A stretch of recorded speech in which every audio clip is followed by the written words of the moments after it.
I recently added a bathroom to my basement completely from scratch, and in this video I'm going to show you how to install the vanity and hook up the sink/faucet. This video is going to cover every aspect of the project from start to finish, so let's get started.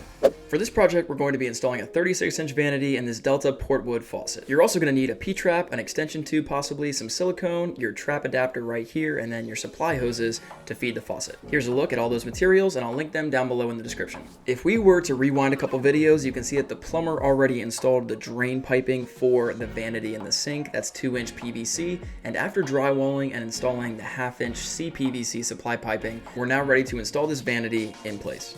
For step 1 in this project, we're going to turn off the water supply to the bathroom, and we're going to cut off the 1/2-inch CPVC caps so that we can install the valves that are going to supply the faucet. I cut these off using a hacksaw, then I deburred the inside of the cut. Next, we're going to grab our CPVC primer and glue, prime the outside of the CPVC pipe. Then I applied a bit of glue before putting this 1/2-inch CPVC angle valve over top of the pipe, giving it a half turn and holding it in place for around 20 seconds. Then I repeated this exact same process of priming, gluing, and pushing the valve in place for the hot water supply. Next up, we can begin installing the faucet handles, and to do that, we're going to push the handle down through the vanity, and on the underside, we're going to secure it in place using this washer and this lock screw nut. Make sure that you install the right handle on the right side so that it obviously turns on towards you. Before permanently installing the faucet handle, put some silicone on the underside, or you can put it just directly on the vanity, and then push the handle into place, making sure it's positioned where you want it. Repeat this for both the hot and the cold water handles. After working on the top side, we're going to go underneath, install that washer and the lock screw just like I showed you before.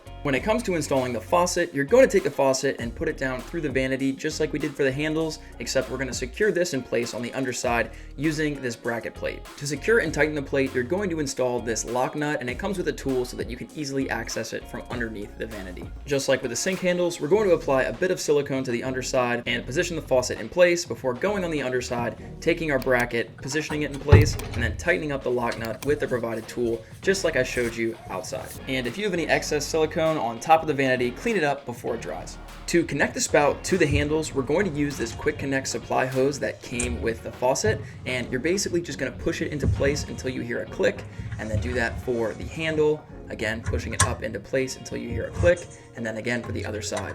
You want to pull down lightly just to make sure that you made the connection properly and it won't come undone. Now, I've been showing how to hook up everything from underneath because I know some people are not going to have the ability to kind of remove the vanity top or have a second set of hands to help them with that. But if you do have the ability to remove the vanity and just work on the sink kind of separately, it's going to be so much easier to access everything and tighten everything up. So for illustration purposes, I pulled this off, and here's a look at everything hooked up where you can see it plainly. So here's a look at everything underneath. So here is here's our main faucet coming down. We had our connection here.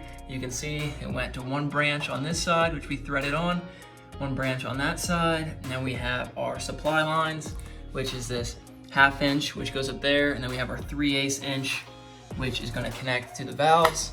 Same thing on the other side. Here's a quick zoom out. That's it. And before hooking up your supply hoses, it's always a good rule of thumb to flush out the lines just to make sure there's no dirt or debris that's going to make their way up into your new faucet and foul it up. That was me flushing the line for the toilet supply, and I have a video for that if you want to see how I installed the basement toilet. Now at this point, it was time to grab the vanity and actually install it in its permanent location within the bathroom, and thankfully I had some help getting that in place because it was pretty heavy, and then we just pushed it back into that alcove. Although you can secure the vanity to the studs using some screws, I skipped this step, and then we grabbed the vanity top, lifted it up over the base, and then positioned and placed it on top of the vanity bottom. And since we flushed the lines in the previous step, I'm hooking up the supply line for the hot and cold handle, and then I'm going to connect that to our angle valves below. And once we finish up with the supply lines, we can install the tailpipe assembly and drain. To install the drain flange that goes on top of the sink, you're going to first apply silicone or plumber's putty to the underside. Then you're going to take the drain assembly, which is going to screw into the flange. So position it in place, push the putty down into the sink, tighten everything up, and thread that on. And after hand tightening the top, you can apply another bead of silicone just to make sure that you're not going to have any leaks. Then head to the underside and tighten the lock nut to make sure that the drain flange assembly is secured tightly. I took a screenshot of the schematic so you could get a better look at what's going on with that drain assembly since mine came pre-assembled. And there's a rod on the back side of the spout which adjusts the stopper. And you want to find which penetration on the vertical rod is going to work best for your stopper. Once you find that, take the horizontal rod, run it through the perforation, and use that clip to hold it in place. Next up, it's time to install the P-trap assembly, and I first took a small 1.5-inch spool piece to get me out of the wall a bit. Then I'm going to take this 1.5-inch coupling, which is going to connect to the 1.5-inch adapter, which is going to receive the trap arm in the next step. So before going underneath the sink, I glued everything up with primer and PVC glue beforehand to get that apparatus all assembled, and then obviously held it in place for around 20 seconds to make sure it was secure.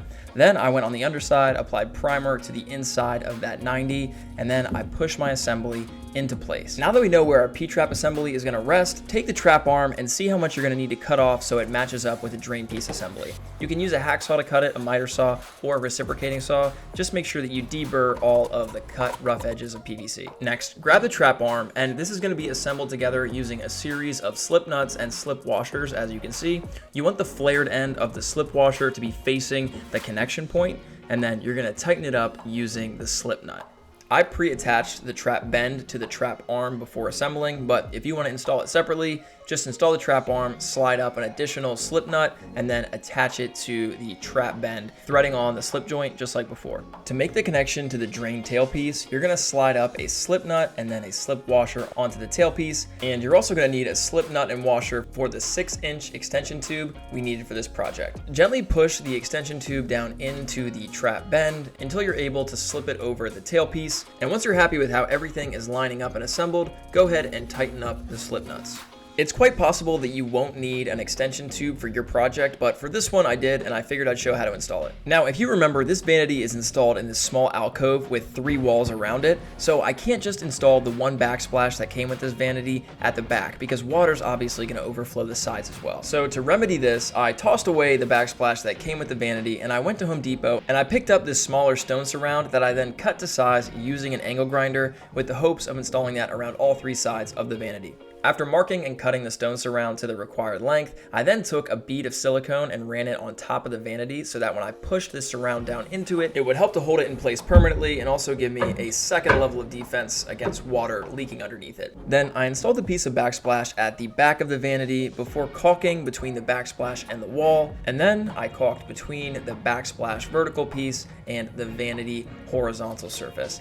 This is the same caulking you would do for any backsplash and vanity installation, and then I cleaned up the caulk line using a caulking tool, but a wet finger will also work. Finally, give the sink a test, make sure the water is functioning properly with hot and cold, and make sure you don't have any leaks on the underside. Now, you can enjoy your new vanity and faucet. Thank you guys so much for watching. If you enjoyed this video, please drop a like down below and subscribe to the channel if you like DIY content like this. And if you want to see how I did the rest of the bathroom, it's all down on YouTube. Thanks.